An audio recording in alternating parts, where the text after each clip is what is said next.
Tuhan itu menciptakan dua tangan untuk kita yang nggak bisa mampu menutup jutaan mulut orang yang memang sebatas untuk bisa menutup dua telinga kita. Selama kita masih bisa membuat orang tertawa dari kebodohan kita, bahan untuk menghilangkan rasa jenuhnya mereka, siapa tahu hal kecil ini bisa menjadi pahala buat kita sebagai pahala jariah gitu. Saya mengorbankan jati diri saya sebenarnya hanya untuk kepentingan industri. Tapi industri yang mau seperti itu, saya ikutin kemauan kalian. Lebih baik saya dibenci menjadi diri saya sendiri daripada harus menjadi munafik untuk disukai orang lain. Saya adalah anak pertama yang menulis gugatan cerai untuk ayahnya sendiri. Sampai aku sendiri kalau mau berangkat sekolah, dulu tuh ke pasar dulu, ikut teman dagang kantong. 16 tahun gue udah di penjara, penganiayaan. Pakai parang. Jadi itu jadi masalah. Ibu aku nangis-nangis nggak pulang selama 2 hari di depan parkiran polsek. Mau makan aja kita harus diadu dulu untuk ngerebutin 1 piring nasi.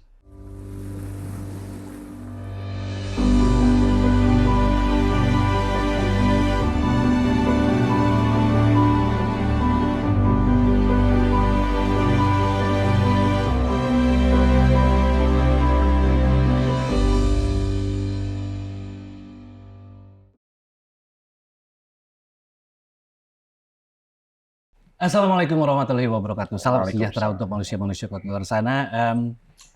Hari ini sangat spesial, kedatangan salah satu individu yang luar biasa, yang banyak aku belajar perihal macam-macam dari beliau, dengan berbentur kiri kanan depan belakang atas bawah, yang memang Masya Allah is the one and only, is all begin from here, Vicky Prasetyo. Oh, AKA Gladiator ya? Yeah. AKA Gladiator. Masya Allah. Gladiator brandingan orang aja itu, pada panggil-panggil gitu. Gladiator gitu. Kita asik juga nih, udah terusin lah gitu. Phil Hunter, bro. Iya. Udah menyediakan kesempatan untuk hadir di sini. Waktu dan benar. Semuanya lah. Masya Allah. Tapi bro aja ini juga ya. Oke juga lah ya, kondisi lah ya. Dengan kemarin viral ujian yang ada lah ya. Diharuskan kuat. Karena kan kita sebagai seorang pemimpin dan ayah dalam rumah tangga harus menjadi sosok yang tegar, tegap, dan strong. Iya, tapi percaya nggak dipercaya, gue tuh nontonin karya-karya lu bro. Masya Allah. Serius, yang dulu kan ada gengnya bertiga gitu kan. Masya Allah. Ya ada yang lain-lain, keren lah kalau menurut gue. Kita tuh ya sering ngeliat lah di situ karya-karyanya, apanya. Oke lah bro, gitu loh. Maksudnya ya at least bisa jadi penghibur orang lah, kan kita nggak tahu kan karya itu kan gitu. Tapi ya alhamdulillah dapat kesempatan untuk bisa ketemu, ya apresiasi juga lah. Istilahnya benar. Di sini feel free to asking me anything, karena it's all begin from here adalah sebuah titik yang pasti semua orang itu melewati titik tersebut, menjadi pertolakan. Dan pergulatan dalam kehidupan mereka masing-masing. Gitu, brother. Betul. Dan banyak yang memang ku harus belajar dari brother, yang di mana memang brother kan sepak terjangnya wow. Ya, berbenturan kiri kanan depan belakang atas bawah, keep fight. AKA Gladiator itu memang Masya Allah. Ku pelajari dari semua pada saat observasi kan. Betul. Dengan materi ini, dan materi ini. Ku yakin mungkin ini memang yang harus di-highlight, brother. Betul. Aku tidak sama sekali melihat Brother Vicky Prasetyo ini sebagai orang yang bodoh sebenarnya. Iya. Karena setiap kata-kata yang Brother pilih dalam mengutarakan sesuatu yang keluar dari lisan Brother, itu nggak mudah untuk merangkum menjadi sebuah kalimat dari kosakata yang terkata dan sebagainya gitu. Tapi ini yang memang menjadi tolak ukur kepintaran dalam sebuah negara ya. Brother disangka ini dan itu dan sebagainya, tapi kok nggak lihat dari titik itu. Brother ini Masya Allah orang yang smart sebenarnya. Iya. Itu memang kepribadian brother seperti itu. Jadi gini, ada tukang pancing dari Yugoslavia ya. Haji namanya. Iya, ada tukang pancing dari Yugoslavia ya. Haji Yosef namanya. Haji Yosef. Iya, dia pernah bilang bahwa rumah tangga itu seperti kita mengarungi samudra, gitu loh. Laki-laki ataupun suami bertindak sebagai nakoda yang membawa perahu itu kemana dan arah tujuan. Jadi kalau perahu itu tidak sampai kepada tujuan, yang disalahkan bukan penumpang yang di dalamnya, istri dan anak, melainkan kitanya yang tidak membawa dengan baik. Itu salah satu ulasan bahwa Tuhan itu menciptakan dua tangan untuk kita yang nggak bisa mampu menutup jutaan mulut orang yang akan mengopinikan tentang kita, baik-baik ataupun buruk. Dua tangan kita itu dari Tuhan memang sebatas untuk bisa menutup dua telinga kita, hingga fokus terhadap apa yang akan menjadi pencapaian kita untuk masa depan. Hujatan tidak membuat kita akhirnya merasa tertidur untuk mencapai mimpi kita. Ataupun pujian tidak membuat kita tinggi yang akhirnya kita lupa akan kewajiban kita. Jadi surga itu bukan di mulut orang lain. Jadi memang ada di ketetapan Tuhan. Jadi saya tidak pernah menjadi orang yang mau meng-create diri saya akan menjadi orang paling hancur saat penilaian orang terhadap kita. Biarkan, itu opini terbuka. Kita nggak bisa membendung keinginan pikiran mereka. Tapi seenggaknya ada kehidupan yang sebenarnya bahwa manusia itu hidup ada vertikal dan horizontal. Vertikal itu antara hubungan kita hablum minallah terhadap Allah Subhanahu wa taala. Horizontal itu hubungan kita terhadap sesamanya. Ada hablum minannas. Jadi selama kita masih bisa membuat orang tertawa dari kebodohan kita, selagi kita masih bisa menjadi bahan untuk menghilangkan rasa jenuhnya mereka, rasa kesepian dan kesendiriannya mereka, itu adalah sebuah hiburan kecil yang bermanfaat. Siapa tahu hal kecil ini bisa menjadi wakaf pahala buat kita sebagai pahala jariah gitu. Jadi nggak ada masalah. Opini tadi yang seperti Bro bilang apapun tentang kita, ya kita berdiri sendiri tentang kita. Ada salah satu vokalis Nirvana ya, Kurt Cobain, dia pernah bilang bahwa lebih baik saya dibenci menjadi diri saya sendiri daripada harus menjadi munafik untuk disukai orang lain. Tidak, amazing. Kok amazed, bro? Iya. Nggak mudah untuk merangkai kata-kata menjadi sebuah kalimat seperti yang bro utarakan tadi itu nggak mudah, bro. Betul, Cuman betul. kenapa proyeksi masyarakat itu melihat dari titik fokus yang salah? Iya. Nggak mudah, bro. Gitu loh. Itu kan keluar dari naluri berpikir. Betul. Masya Allah. Amazing, bro. Iya. Tadi bagus ya pendapat kayak tukang pancing ya, banyak lah. Dari Yugoslavia ya? Iya, ngumpulin Bisa quote. keluar itu dari Bisa. sebuah pemikiran yang terbatas ini. Iya. Si tukang pancing. Kita juga ya hidup ini banyak belajar juga ya. Ada ketua PLN Cianjur itu, ya Haji Burhan pernah bilang bahwa apapun penilaian orang terhadap kita, kita harus percaya diri bahwa hidup kita yang ngatur Tuhan dan kita, gitu, bukan orang lain. Jadi ya kita berjalan aja gitu. Makanya kalau kita mengendarai mobil, kaca spion itu seolah-olah adalah masa lalu yang kita lihat sewaktu-waktu. Makanya dia bentuknya lebih kecil. Tapi kaca mobil depan itu lebih besar karena ini adalah gambaran untuk kita menuju masa depan. Masya Allah. Ya. Bro, Ya. kan ku baca dalam berbagai di Google berita tentang Brother Vicky ini banyak sekali ya. Karena it's all began from here itu adalah sebuah titik balik pencapaian dari sebuah anak manusia yang dia berjuang untuk mencoba keluar, berontak dengan keadaan apa yang dia punya sekarang ini. Nun sewu, brother. Ini brother pernah mengalami kesulitan semacam itu sebenarnya. Pasti. Dan gimana cara Brother Vicky ini keep fighting itu loh. Strong. Mungkin ini kita bicara faktanya ya. Yes. Saya adalah orang sebagai anak pertama yang menulis gugatan cerai untuk ayahnya sendiri. Jadi pada saya SMA kelas 1, ibu bapak saya itu pisah. Divorce. Ya, pisah karena faktor hal lah. Mereka sering konflik dan lain-lain. Ya semoga menjadi berkah karena papa saya juga ada almarhum. Semoga bisa menjadi ya hal cerita yang positif juga. Waktu itu saking keterbatasannya karena memang tidak punya uang, ya. Ibu saya itu jualan baju yang ditenteng setiap rumah ke rumah. Door to door. Ya, door to door.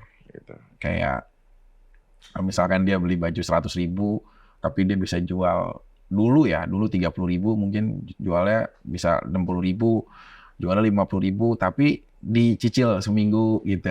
Nah nanti setiap minggu dia akan datang bawa buku gitu-gitu. Okay. Nah hal-hal kayak gitu itu memang berat banget gitu. Sampai aku sendiri kalau mau berangkat sekolah, dulu tuh di Cikarang, mungkin ini warga-warga Cikarang juga bukan hal yang baru ya. Aku harus ke pasar dulu untuk pernah ikut temen dagang kantong sama manggul. Ada di Pasar Baru Cikarang gitu kayak. Misalkan kayak ibu-ibu belanja, kantong Bu, gitu. Dikasih ke kantong, ntar kita dapat berapa ratus perak lah dulu. Terus manggul Bu, kita bawain sampai becaknya dia atau motornya dia. Kayak porter gitu ya. Ya kayak gitu tuh udah kita lakukan gitu loh. Karena memang lama-lama kita tinggal di satu kontrakan kecil ya. Isinya adik-adik aku. Bahkan sempat masa sulitnya. Adik aku yang nomor 2 itu yang namanya Bowo. Lahirannya itu karena nggak punya uang ditukar sama rantang yang bagus kayak dulu zamannya apa ya, ada melamin gitu kan. Dulu zamannya nggak, di Cikarang jarang lah itu yang punya itu. Jadi itu benda yang berharga juga selain emas gitu loh. Jadi karena nggak punya uang ya ditukar gitu loh, gitu. Terus ya lama-lama mama itu fighter ya. Wah, dia nunjukin sisi seorang ibu yang akhirnya pesantrenin. Mama punya uang nggak mak buat pesantren? Udah akhirnya pesantren di Asofia dengan keterbatasan. Jadi kalau bicara sulit, semua manusia itu pasti punya ujian dengan caranya masing-masing. Setiap yang akan Tuhan berikan untuknya. Tapi seseorang yang dibentuk dari proses yang sulit akan menjadi seseorang yang akan petarung buat nantinya. Karena begitu dia menghadapi kesulitan, dia hanya senyum. Karena dia sudah terbiasa dengan hal kesulitan ini. Tapi anak-anak yang ditumbuhi dari kemanjaan oleh orang tuanya karena faktor privilege, mereka sudah kaya terlebih dahulu. Walaupun nggak semua ya. Tapi sebagian mereka tidak merasakan bagaimana kerasnya hidup semasa remaja. Masa anak-anaknya mereka, masa kekecilan mereka hidup dengan sebuah kecukupan dan lain-lain. Tapi kita hidup dengan air mata. Bener-bener bahagia kita tuh hanya sebatas mungkin ya. Anak seusia kita kecil pada orang-orang yang memulai keinginan ya. Bisa dibawa ke game zone, bawa ke permainan area. Mungkin bisa dengan uang yang dia miliki. Kita hanya dengan modal ada lataran, kita garis jadi demprak aja, kalau istilahnya dulu main demprak, main benteng, itu udah sebuah kebahagiaan lebih gitu loh. Yang hakiki ya? Ya, itulah kadang-kadang. Makanya Tuhan itu menciptakan kebahagiaan dengan cara manusianya masing-masing. Nggak semua diperlakukan nikmat itu sama. Cuma yang pasti adalah di saat kita sudah tidak lagi mengeluh dalam hidup, berarti kita udah mengerti atas syukur apa yang diberikan Tuhan. Gitu. Jadi titik baliknya benar-benar adalah di saat kita ya mulai melawan arus gitu. Untuk udah deh, jangan hidup seperti ini terus deh mah. Kita lama-lama bisa tergiras sama keadaan. Akhirnya aku coba deh ke Jakarta, apapun yang terjadi aku bertarung hidup. Gitu. SMA kelas 2-an lah udah mulai lah. Hijrah ke Jakarta ya? Ya. Mulai ke PRJ. Aku punya band nih. Kan bandku band metal kan dari dulu. Aku nggak tahu kalau metal itu nggak diterima industri. Iya. Musik apa ini gitu-gitu. Wah, coba dengerin dulu aja kok gitu. Nggak bisa kita musik ini udah nggak jelas. Wah, kita casting pernah ke puncak, lari yang diambil kaki doang, nggak ada mukanya. Iya benar, iya. Wajah saya mana Pak? Orang saya nanti mau dilihatin ibu saya, bahwa saya masuk TV? Enggak udah. Itu kebutuhannya cuma sebatas itu. Banyaklah kita lah yang mengalami hal seperti itu. Tapi yakin, orang yang salah adalah dia yang tidak mau bergerak dan bangun dari kerasa ketidakpercayaannya. Jadi gue tuh selalu udahlah kita fight terus kayak gladiator kan. Dia bertarung aja, nggak tahu apa yang terjadi esok. Yang penting selama matahari terbit gue harus fight. Itulah kenapa makanya orang mengidentikan dengan gladiator, karena ya udahlah 16 tahun ya mungkin banyak yang tahu ya, 16 tahun gue udah di penjara dengan kasus ya penganiayaan. Oke, perkelahian. Kita hidupnya keras lah. Ya gara-gara adikku mau nyebrang, dikatain kan, wah tolong gitu. Aku pulang sekolah, aku babat pakai parang, jadi itu jadi masalah. Terus akhirnya ditahan gitu. Ibu aku nangis nggak pulang selama 2 hari di depan parkiran polsek gitu. Jadi keras banget gladiator itu. Aku penjara 16 tahun itu, mau makan aja kita harus diadu dulu untuk ngerebutin 1 piring nasi. Ingat aku salah satunya. Dalam sana tuh ya? Iya, salah satunya adalah ada sahabat aku Najib namanya, yang akhirnya kita jadi temen. Gitu. Di dalam sana? Iya, di dalam sel. Kita ditaruh 1 piring, ayo kata foreman-nya. Siapa yang bisa kalian menang boleh makan ini. Gitu. Jadi kayak keras banget. Sekarang kan ya penjara-penjara sistem Udah mulai biasa lah. Kalau dulu tuh kita masih kayak gitu. Jadi kita emang kebentuk mental bertarung. Makanya kita seneng tinju apa. Kita pukulan tiap hari bro. Bukan pakai sarung tinju, bukan pakai tutup kepala. Kosong. Iya, makanya kita kayak gitu. Nah itu titik balik bahwa kerasa hidup ini. Kita harus akhirin semuanya dari kebiadaban inilah. Akhirnya pelan-pelan ya bergeser lah. Seperti sekarang alhamdulillah kita punya pendapatan yang cukup baik. Allah menghadiahkan privilege nama kita seperti sekarang yang pasti menghasilkan uang gitu. Kita pernah punya 7 program besar yang bayarannya juga fantastis, alhamdulillah. Terus ya perusahaan-perusahaan yang kita jalani juga sekarang luar biasa, alhamdulillah. Itu maksudku. Jangan pernah stop dan jangan pernah kamu adalah musuh buat dirimu sendiri. Karena di saat dia menilai diri dia tentang bahwa kayaknya saya nggak akan sukses, kayaknya saya tidak mungkin jadi seperti dia, kayaknya saya memang segini rezeki dikasih Tuhan. Nggak ada yang bisa menghakimi takdir hidup orang selain Tuhan. Jadi jangan pernah berhenti untuk di fase yang kamu melemahkan diri kamu sendiri. Karena hidup itu ibaratnya adalah energi doktrin dari pikiranmu. Kalau pikiran kamu selagi bisa, walaupun kita tidak bisa, pasti akan ada hadiah Tuhan nantinya yang akan bisa mewujudkan keinginan kita. Reward itu akan pasti datang. Pasti bro. Kita itu hidupnya jangan pernah takut. Cuma belajarlah militan terhadap orang di circle-mu yang akan memang menjadi sisi positif buatmu. Pertemanan, solidaritas hidup, ukhuwah Islamiyah yang saling terjaga, hidup toleran yang saling berdampingan. Percayalah, hal-hal seperti itu yang akan membuka ruang. Karena pada hakikatnya rezeki itu kata Rasulullah adanya di lingkungan. Selama kau membuka ruang untuk komunikasi, semakin kamu tahu bahwa kodrat kita adalah makhluk sosial, maka di situ juga akan ada ruang-ruang rezeki yang akan bisa kamu jemput. Gitu. Itulah. Masya Allah. Itu sudah kuduga ketika brother duduk di sampingku ini, itu pasti yang akan terlontar dan terucap. Memang brother Vicky Prasetyo ini memang Masya Allah. Ku sadar betul bahwa brother itu luar biasa dalam hal berpikir ya. Sampai pernah ku lihat dalam cuplikan salah satu YouTube itu dalam acara TV konvensional kalau nggak salah, featuring Onadio.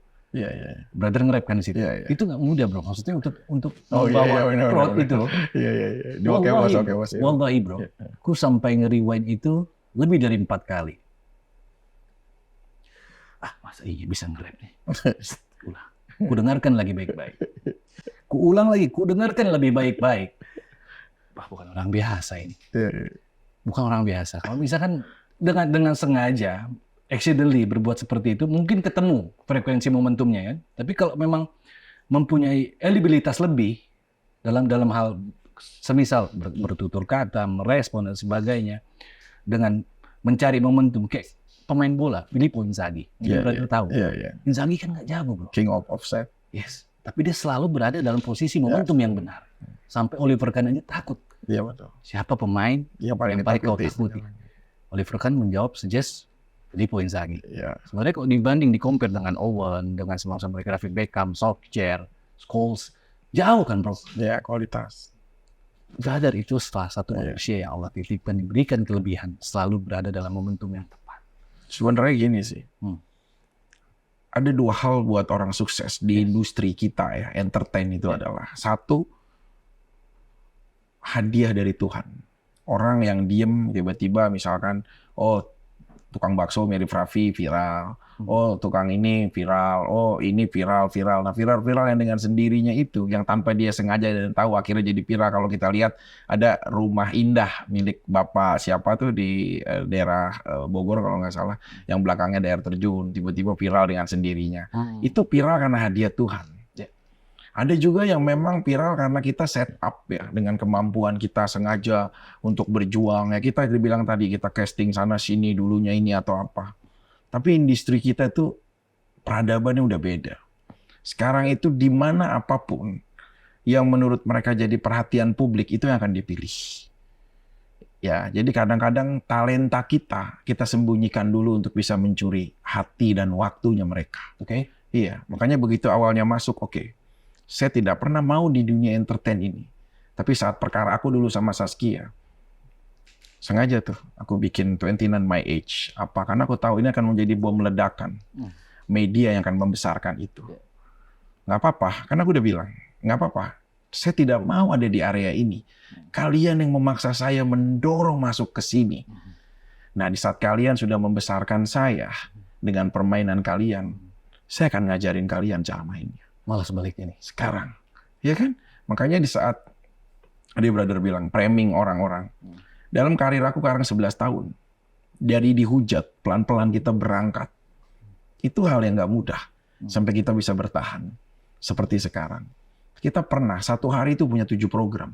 Satu hari. Satu hari itu ya? Iya, di 4 stasiun TV. Satu hari kita. Dari buka, dari ini, dari itu. Wah, oke bos, siap bos. Facebooker buka, Facebooker sahur, PHP, keluarga santuy, semua. Kita itu punya 7 program satu hari. Semuanya jalan tujuh. Iya. At the same time. 7-7-nya berjalan dalam satu waktu. Oke. Kita bagaimana tidur itu cuma hitungan jam aja, yang penting bisa terbagi. Karena apa? Karena saya mau sesuai apa yang mereka mau perankan. Kalau orang melihat saya di TV, this not real me. Itu adalah kehidupan kamuflase yang saya perankan sesuai dengan keinginan yang mereka mau. Yeah.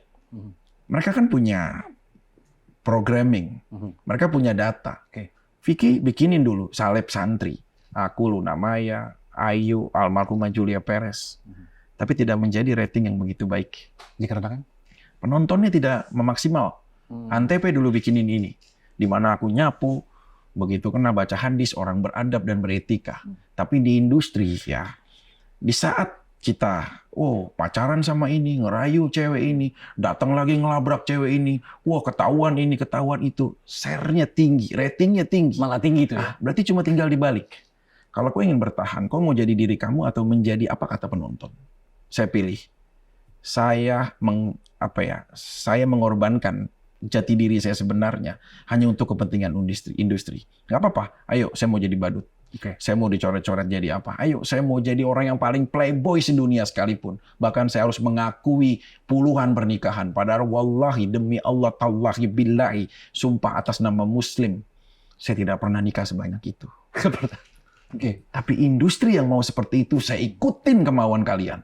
Tapi di saat saya hidup di satu rumah bersama anak-anak saya dan ibu saya, inilah diri saya sebenarnya. Jangan ada kamera atau apapun. Karena orang bisa melihat Vicky Prasetyo yang sebenarnya adalah di saat saya menjadi ayah untuk anak-anak saya.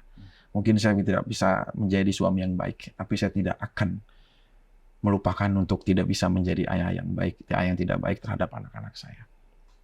Itulah. Jadi industri itu sangat membuat kita keluar dari jalur diri kita yang sebenarnya. Kalau kalian ngelihat framing siapapun, bukan hanya figur saya yakin itu bukan diri dia yang sebenarnya. Kalau kalian pun melihat banyak kebaikan atau apapun di dalam diri orang itu yang selama kau lihat hanya di TV, dan itu pun jangan pernah cepat kamu untuk menilainya. Karena saya juga yakin belum tentu itu diri dia yang sebenarnya. Kita semua di entertain hanya memainkan peran atas permintaan. Ya, sekarang saya mungkin sudah saatnya untuk membuka ini. Sudah cukup untuk saya menjadi orang lain di dalam permainan industri ini. Karena anak-anak saya sudah semakin besar. Ibu saya juga udah nggak tahu. Tingkat khawatiran udah tinggi. Ya kan? Dengan seusianya beliau. Jadi saya pastikan bahwa penilaian orang apapun itu melihat sosok lain dari seorang Vicky Prasetyo. Gitu. Karena industri itu yang tidak mau dan mau tidak mau itu adalah sebuah pilihan. Kalau kau ingin berjalan abadi di industri ini, jadilah apa yang disukai penonton, bukan apa yang ada di dalam jati diri kamu. Itu mutlak tuh bro ya. Ya. Kalau mau panjang, kita harus menjadi seseorang yang penonton inginkan, bukan yang kita inginkan. TV, program-program besar yang saya bintangi, alhamdulillah. Nggak apa-apa, saya jadi saya pernah di satu momen, saya nggak pernah kenal sama orang itu. Tapi berusaha menikmati bahwa saya ada di dalam permainan orang itu. Nama besar juga sih wanita itu. Tapi kita harus sengaja untuk menciptakan sesuatu di situ. Yang kita sendiri nggak pernah punya historical sama wanita ini. Baik kita ngerayu dia atau kita hubungan gitu. Itulah industri. Kadang-kadang, ya aku bilang, kita hanya mengikuti orang penonton. Itu cuma satu. Mata dia adalah mata lensa yang diambil. Dia nggak tahu apa yang di belakang lensa itu ada. Itu fronter. Bagaimana kita diperintahkan untuk mengikuti apa-apa yang ada di situ. Ya dalam arti bukannya nggak semuanya kita nggak bisa membedakan. Tapi sebagai orang yang patuh terhadap ya industri dan lain-lainnya. Pada saat itu ya kita jalanin aja. Nah itu yang membuatku siapapun dia. yang kalian lihat itu bukan jati diri yang sebenarnya, kemungkinan. Karena kalau menurut dari kemampuanku yang terbatas saat ini, brother, ya, ketika kita memilih untuk menjadi sesuatu yang bukan benar-benar kita, entah itu sifat, entah itu apapun, itu sangat sulit. Ya. Dan di situ didukung dengan sebuah energi yang kita ini harus kuat untuk pasukan yang di belakang yang kita bawa saat ini. Ya. Itu yang memotivasi diri kita untuk ayo tetap keep strong, keep fight. Itu nggak mudah, brother. Karena ku pelajari itu juga dalam dunia bisnis kemarin. Semakin kita lurus, kan cepat sampai tuh. Ya, Ya kan? betul. Pasti Betul. akan lebih banyak efek-efek yang kita tidak inginkan tentunya. Ya, sebenarnya sih apa ya? Tinggal tergantung kita nanti akan membawa arusnya. Kita nggak bisa melawan arus ombak yang besar, tapi seenggaknya kita bisa berselancar di atas ombak itu untuk mengikuti arah dan tujuan. Jadi sekarang yang ada di benakku adalah bagaimana setiap apa yang kita ada menjadi sebuah tayangan, baik itu di channel digital, di TV, di apapun, berusahalah minimal ada manfaatnya buat apa yang kita sampaikan buat orang sekitar dan yang nonton.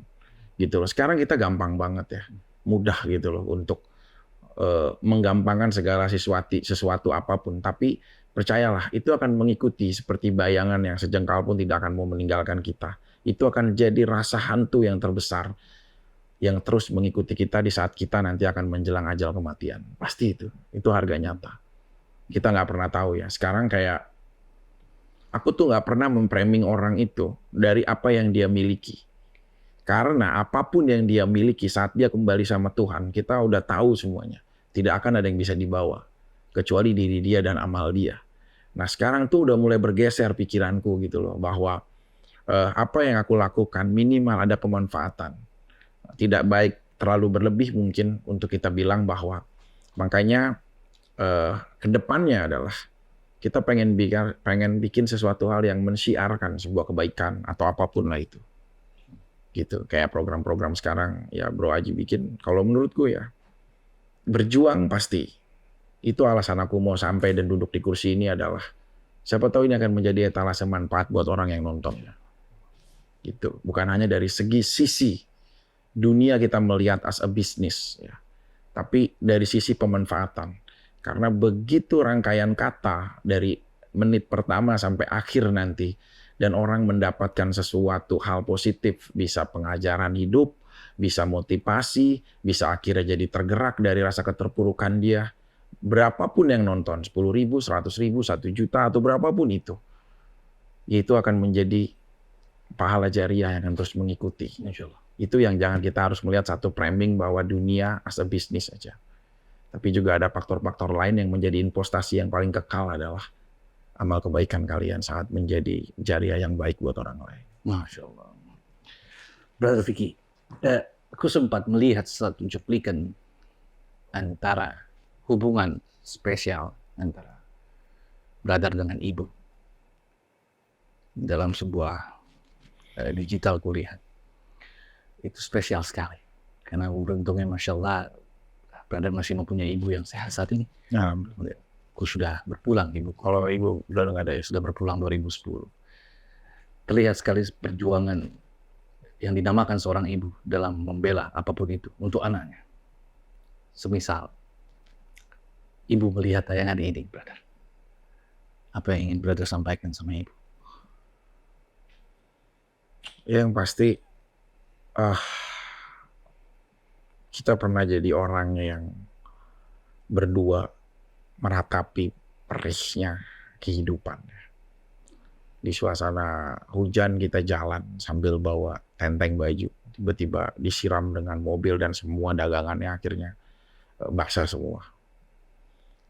Kita pernah menjadi orang yang selalu nangis sama-sama. Karena sudah tidak ada lagi makanan yang akan bisa kita makan besok. Kita sampai hidup di fase seperti itu. Mama udah mengajarkan dan membentuk aku menjadi figur yang tidak cengeng. Dengan segenap kesalahan pasti apa yang aku lakukan. Hati kecilku adalah pasti senantiasa ingin membahagiakan seorang ibu Karena ibu adalah malaikat berbentuk nyata yang dia terlalu sibuk mendoakan anaknya sampai dia lupa untuk mendoakan dirinya sendiri. Dan aku juga pengen akan selalu menjaga bahwa apa yang udah mama berikan sejauh ini, insya Allah aku akan jaga dengan baik. Mama udah pesantrenin dengan segala bentuk bekal ilmu agama yang aku miliki. Tinggal perbaikan akhlak yang lebih baik lagi ke depannya. Dan di saat aku mencintai banyak, bahkan jutaan wanita sekalipun, tidak akan ada yang bisa menggantikan sosok ibu di dalam hatiku. Seseorang konsep untuk kita mencari pasangan adalah bahagiakan dulu ibunya. Baru kita akan bisa membahagiakan wanita mana yang sudah menghormati orang yang melahirkan suaminya ke dunia ini. Aku hidup di penjara dengan keterbatasan. Mama, ibuku selalu menjadi tembok paling depan untuk bisa menjadi pelindung dalam situasi apapun. Karena ibu konsepnya cinta dengan kasih sayang dan hubungan darah itu tidak bisa dikalahkan oleh apapun. Dan sampai detik ini, insya Allah, apa yang udah mama berikan kepadaku sebagai rasa perjuangan yang begitu besar menjadikan sosok seperti aku. Mohon maaf bila ada hal hujatan ataupun hal-hal yang tidak baik akhirnya juga menimpa diri mama. Tapi pada hakikatnya adalah aku tetap ingin menjadi anak yang soleh yang selalu mengirimkan Fatihah setiap hari, baik mama ada ataupun telah tiada. Itu sih, brother. Memang kalau kita bicara sama ibu adalah menjadi lemah gitu. Iya. Karena ketika ibu berbicara kepada kita, kamu kalau mama teleponin ya terima, bilang mama bawel. Tapi ketika nanti one day mama nggak ada dalam hidup kamu, nggak ada orang yang menelponi kamu lagi, baru tahu kamu artinya mama. Yeah. That's right, brother. Allah sangat tinggi ya mendudukan seorang wanita ya. Bahkan di dalam Al-Quran ada surat An-Nisa, artinya adalah wanita. Nggak ada tuh surat Ar-Rijal, artinya laki-laki. Adanya Nisa. Ya. Okay. Makanya begitu tinggi Allah menduduki harkat dan martabat derajat seorang wanita. Maka dari itu kayak ya ini mungkin buat contoh semuanya. Bukan berarti aku menilai tentang persoalan hidupku ya. Buat kalian wanita-wanita yang baru aja menikah, baru aja mengkomitmenkan, ingat suamimu orang yang kau cintai hadir ke dunia ini melalui proses dilahirkan 9 bulan di dalam kandungan, kemudian dilahirkan, dibesarkan dengan kasih sayang, air susu yang tak terbatas. Jadi bukan hanya konsep untuk menjadi menantu yang baik hanya di dalam sosial media, tapi menantu yang baik itu adalah anak yang sesungguhnya kamu bisa menjaga mertuamu. Begitupun sebaliknya seorang pria harus bisa menjaga keutuhan seorang wanitanya yang hadir itu karena orang yang udah melahirkan gitu. Jadi menurutku ibu harga mati yang memang kita harus bahagiakan. Dan jangan ada compare rasa kecemburuan. Istri dengan ibu mertua dengan ibu kandung, semuanya adalah sama. Karena selama kita bisa memimpin dan membagi ini dengan baik, maka mereka adalah wanita-wanita yang terbahagiakan. Kayaknya orang kan banyak nggak sedikit yang bermasalah lah dengan mertua, dengan apa gitu. Dalam sebuah rumah satu atap itu. Iya, pasti. Saya udah bilang kok, kalau saya nanti menikah, dengan yang terakhir pun aku bilang, ajak mertua kita, tinggal sama kita. Iya, nggak apa-apa kok. Ibu semua. Ibuku juga, ayo tinggal aja semuanya. Apa yang mau, tinggal sama kita, rame-rame. Nggak ada privacy untuk kita ada berdua, ada saatnya lah. Tapi kita semuanya, ayo rangkul semuanya. Bahkan alhamdulillah sih, ya ini contoh aja ya. Almarhumah ibu En Wardania binti Haji Madani adalah ibu mertua aku yang kemarin. Ibu kandungnya Kalina. Alhamdulillah setiap aku habis ibadah sholat, aku selalu mengirimkan Al-Fatihah untuk beliau. Dia adalah salah satu nama yang selalu ada untuk aku kirimin Fatihah. Dalam hubungan mungkin saya sudah tidak lagi jadi anak menantu, tetapi dalam hati almarhumah ibu selalu terjaga dengan baik. Mungkin doa kecil dari saya yang juga pasti berdosa akan dipertimbangkan sama Allah. Minimal ini rasa soleh anak yang akan bisa diberikan kepada ibu. Karena amal jariyah yang akan terus mengalir sampai kau nanti telah tiada, salah satunya adalah doa dari anak yang soleh dan soleh. Masya Allah. Sebegitu spesialnya yang memang kayak ustadz gitu. Kayak ustadz. Fikih prasetya, Masya Allah. Brother, ada sesuatu yang ingin brother tanyakan mungkin? Ya pastinya aku ngelihat banget ya. Yang aku suka adalah pengendalian diri sih dari sosok brother sih. Pengendalian diri dalam arti, bro pernah mengalami fase yang pastilah punya fans besar, di entertain gitu kan. Punya program bagus lah, FTV atau drama lah bentuknya. Punya di fase pasti ya masa-masa kita mudah dalam ekonomi dan lain-lain. Tapi dengan kemarin aku sedikit tahu gitu, brother ada kesulitan dan lain-lain. Sebenarnya keberhasilan brother itu sekarang. Now. Ya, bukan yang kemarin. Gimana maksudnya?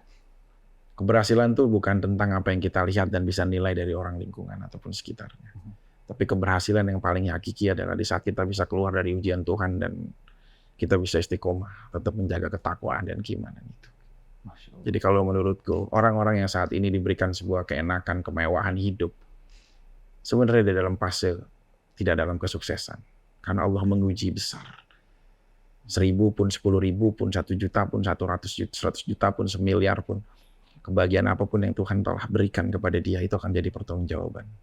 Tapi di saat kita dengan keterbatasan ekonomi, tapi kita masih bisa mengangkat. Karena dalam kondisi apapun, kita beribadah sama Tuhan itu adalah kewajiban. Nggak ada imbalan take and give dengan doa dan dengan kita apapun berlebih, itu jadi seperti itu. Nah, rasa mengelola hati menjadi ikhlas. Menurut bro itu bagaimana sebenarnya konsepnya? Rasa mengelola hati untuk bisa menjadi ikhlas. Ikhlas itu memang the real ikhlas menurutku ya bro. Insya Allah, izin menjawab bro. Hal yang gak harus diucapkan, tapi dilakukan. Kalau menurutku yang namanya ikhlas itu, gue ikhlas, patut dipertanyakan keikhlasan. Tapi ketika dia berdiam diri, cuma dia dengan Allah yang tahu pada saat dia melakukan pengorbanan itu. Seperti yang aku selalu bilang dalam episode-episode sebelumnya. No sacrifice, there is no victory. Even aku mendapatkan itu dalam sebuah film Hollywood. Tapi banyak makna, banyak hal yang bisa kudapati dari kalimat sesederhana itu.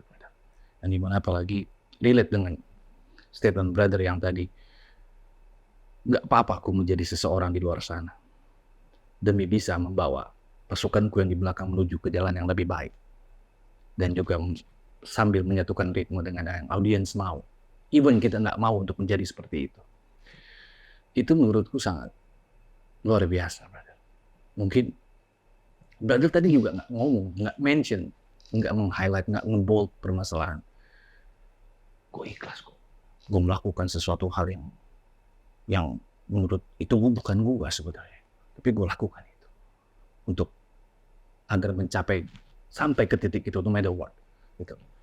Itu baru yang namanya ikhlas.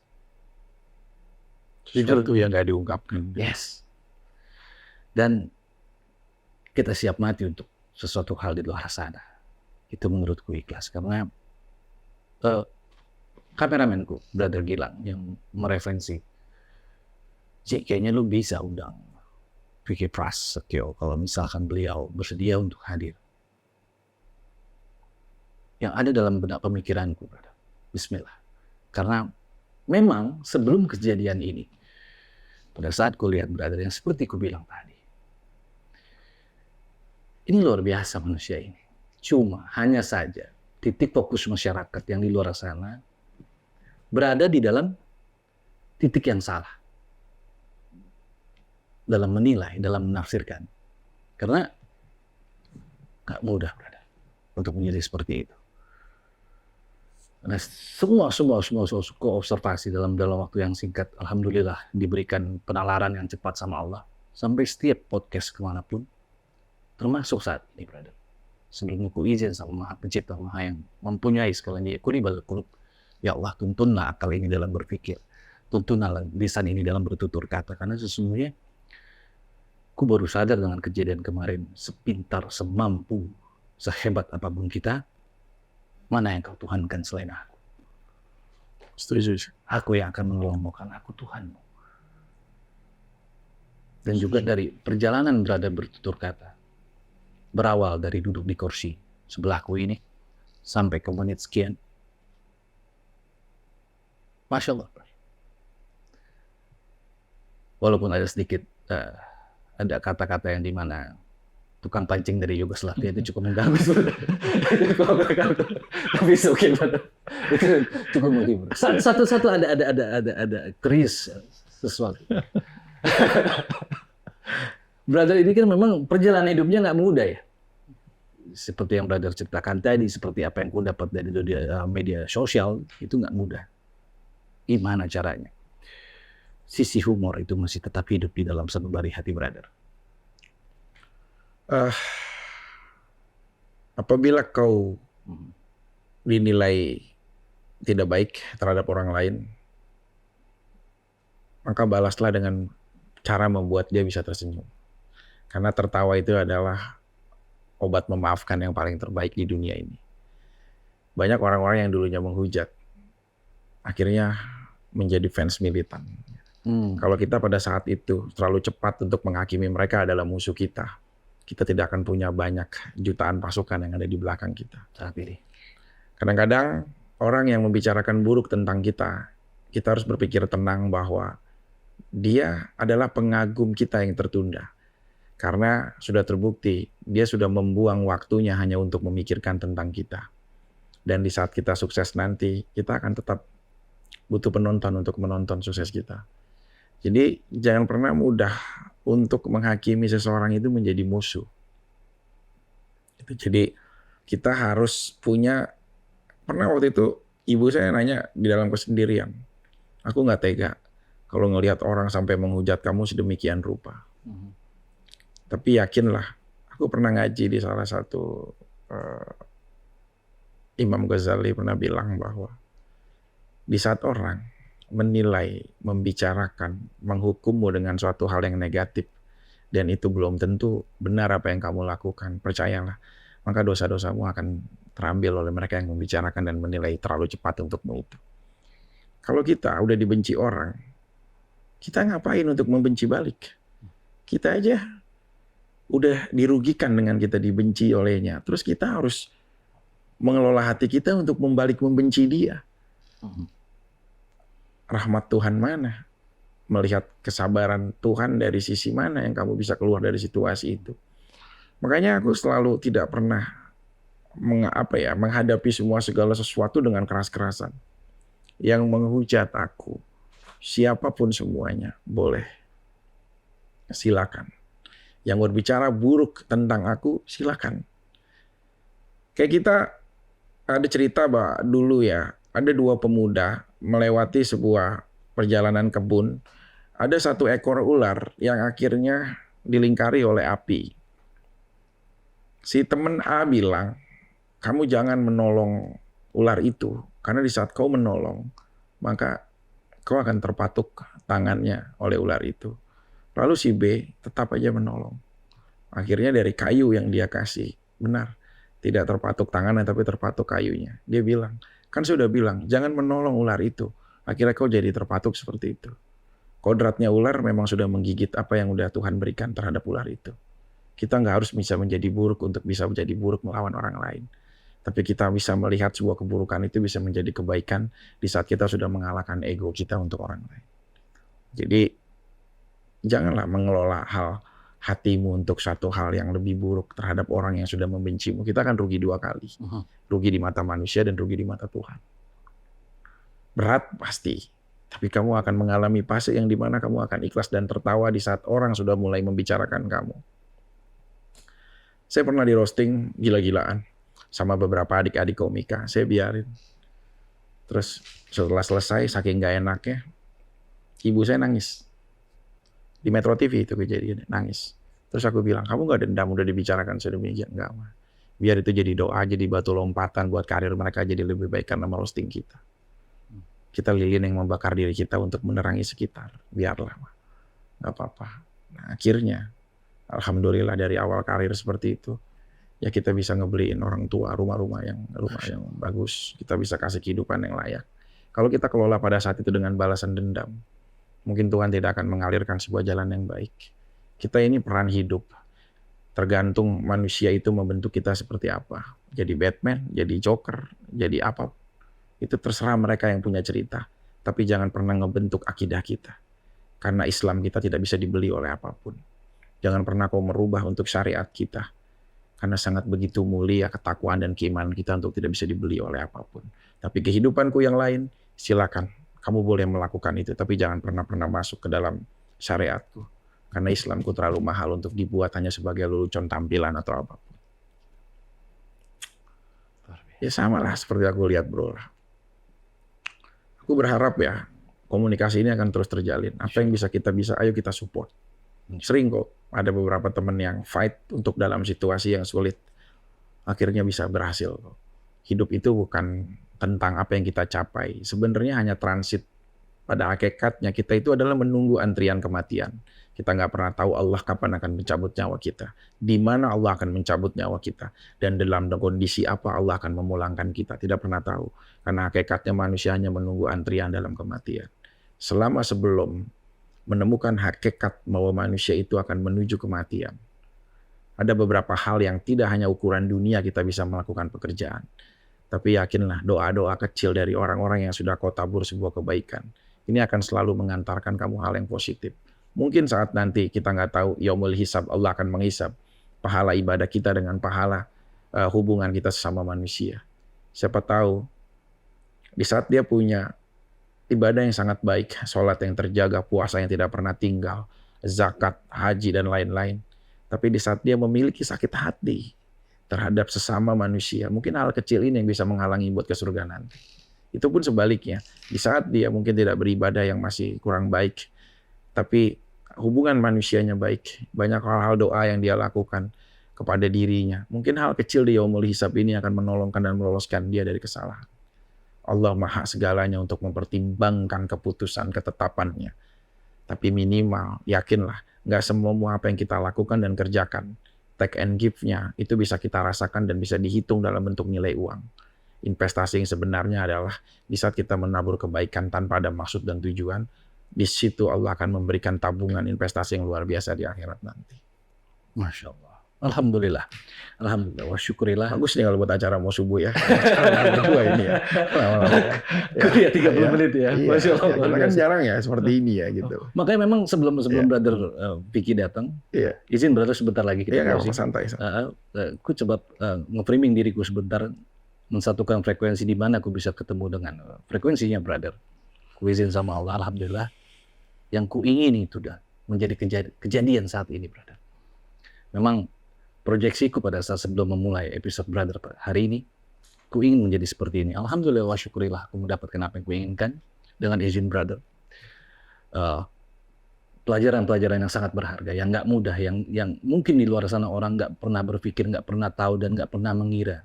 The real Vicky Prasetyo, aka Gladiator, seperti ini. Jadi untuk kedepannya, ambillah apapun yang bisa kalian ambil. Insya Allah pelajaran ini bisa mendapatkan semangat untuk kalian di luar sana, bahwa sesungguhnya masalah itu nggak mungkin tiba atau terjadi kepada seseorang, kepada orang yang salah.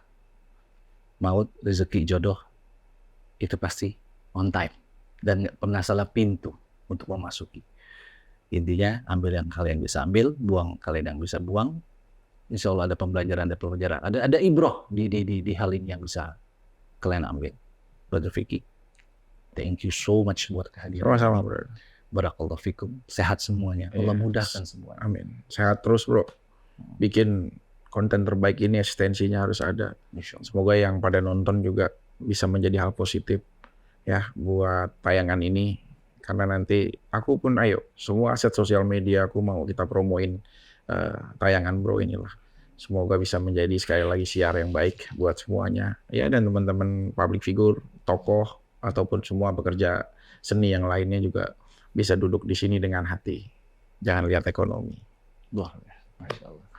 No sacrifice, there's no victory. Kita adalah lilin yang membakar diri kita untuk menerangi Sekitar. La ilaha illa anta subhanaka inni kuntu minaz zalimin. Assalamualaikum warahmatullahi wabarakatuh. It's all began from